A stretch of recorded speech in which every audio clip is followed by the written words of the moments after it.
All right, in this video, we're going to cover how to spool a spinning reel with mono line. The great thing about mono is that you don't have to do anything special. You can put it onto any reel. It'll have enough friction to stick on there with just a basic knot. And then I'll just explain to you how to spool it so that you don't get line twists. And at the end, I'll explain just a quick tip to help ensure that you don't get many wind knots. Because there's one trick you can do to make sure that the line forms into the right coils based on the reel. So anyhow, let's get started. The items you need, again, best of all, there's not much. I just have them here on my leg. Obviously the spinning reel, preferably on the rod, have it mounted on the rod when you do it. Your line, of course, some scissors or anything to cut line. And then this is just a wet rag. You can use cotton. This is just a paper towel, but a wet rag, and this is optional, but it's to help protect your fingers. Because a very important aspect of spooling a spinning reel is that you have constant tension on the line throughout the entire spool. Very, very important. And that's what, again, this cloth will help ensure that we do. So anyhow, let's get started. All right, so the very first step is we have the end of the line, and we're gonna go through the bottom eyelet. This is the eyelet on the rod that is closest to the reel. And then we're gonna go down and we're gonna need to tie our line onto our reel. Before you do that, very, very important to open up the spool, because if you tie it straight on before doing that, and as you reel, that line, the line's not going to reel in. So I'll be honest in saying I've done it before. It was only once. I learned my lesson. Hopefully you don't make the same mistake, because you'll have to start over. So now that we have the spool open, we're going to go ahead and tie a knot. So we're going to go ahead and tie the line onto the spool. And there's a lot of different knots to use here. The arbor knot is probably the most popular, but the one I like to do is just a simple double overhand. And I'll show you. So I did a basic overhand knot in the mono. And what I'm going to do is I'm just going to place that. I'm going to get a little bit wider here. So I'm going to place it over the spool, and then I'm going to tighten it down. So you can see it's just tightened down onto the spool. And I'm just going to do a second overhand knot. So I'm going to form another overhand knot around that same line. And then I'm just going to, so you can see just again, just a basic overhand knot. I'm going to cinch that down.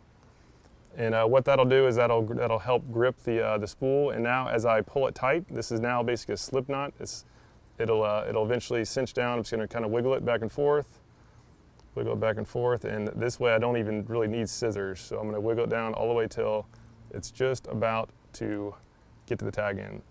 So there it is. If you want to get real fancy, the type of arbor knot is you would tie a knot at the end of this tag, and that'll ensure that it can't slip out.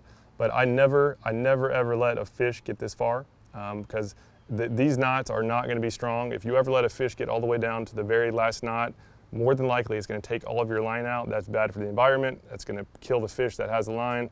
So whenever I see that I'm getting low, if there's a fish that's too big to be caught, as it's pulling out line, if there's maybe 3 or 4 strands left, I'm just going to hold onto this spool so it can't go any farther. And it's either going to break the line at the top end by the hook, or it's going to turn the fish and I'll catch it. So very, very important to never let a fish get all of your line. And no matter what knots you use, the arbor knot, all of those are weaker than the knots that you're using on the other end. So very important not to do that. So anyhow, we have the knot, we have our spool open. Now we need to close it. And at this point, we can prepare for spooling the line. All right, so the next step is we're going to go ahead and place the spool onto the ground. And this is a Berkeley line, and they make it so that the label side up is the proper way for a spinning reel.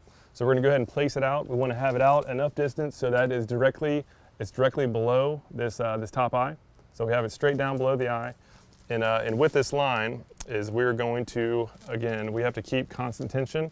And to save our finger, you could just hold it with your finger. But if you're reeling really fast, that'll actually start burning your fingers. So I like to just drape a wet washcloth. Could be paper, could be cloth, whatever you prefer, something wet, so that it even wets the line as it goes on. And just pinch it with your fingers and just hold on tight. And so now, as I'll start reeling, and you can see the spool starting to load up. Nice. Yeah, and as you see, as you go down again, it's going straight on the reel, and you can see it's just nice and crisp. You can see it shining, even shine throughout all the strands. That's because, as I mentioned, very, very important to have constant tension on the line. If you don't have constant tension, if you let go of your line for just a second, it could leave a loop inside the reel, and that is very, very bad. If you have a loop, stop and actually pull the line out to start over. So now that we're getting close to the end, you can come on close so you can see how far we get, because very, very important. One tip is the closer, the less amount of space you have in between the spool and the edge of the reel, the further you can cast. But the con is that as you get closer and closer, you're going to increase the chance of wind knots. So what I like to have is about 1/16 inch of space in between the line and the top of the spool. And so I'm really about there. I might go a little bit more. I like to err on the side of too much than too little, because if you have too much, you might get a wind knot. After you cut it out, you'll probably be down at the optimal point. So that's where I'm going to stop it. We have a nice amount of line here, and at this point, I'll literally, just put the rod down, grab the scissors, cut the line, and obviously at this point, I'll thread the line through the eyes and put on whatever lure I want to use.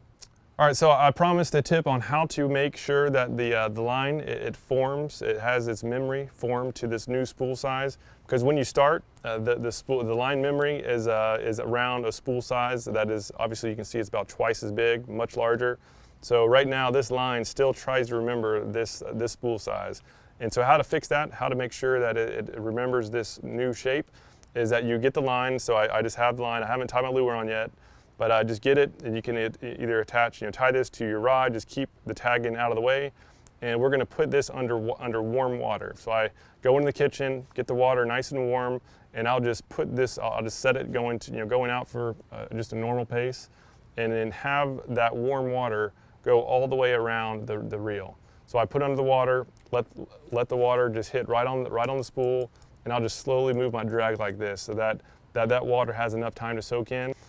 So again, at the very end, just nice warm water. All you need, just a quick soak, let it dry, and then by the time it dries, it's going to be formed to this new spool level. All right, so thank you so much for watching. If you have any questions at all about how to spool a spinning reel with mono, please let me know. You can use the comments section down below. Otherwise, thank you so much again for watching. See you again soon. There's something about the water that'll give you peace, all by yourself or with your family.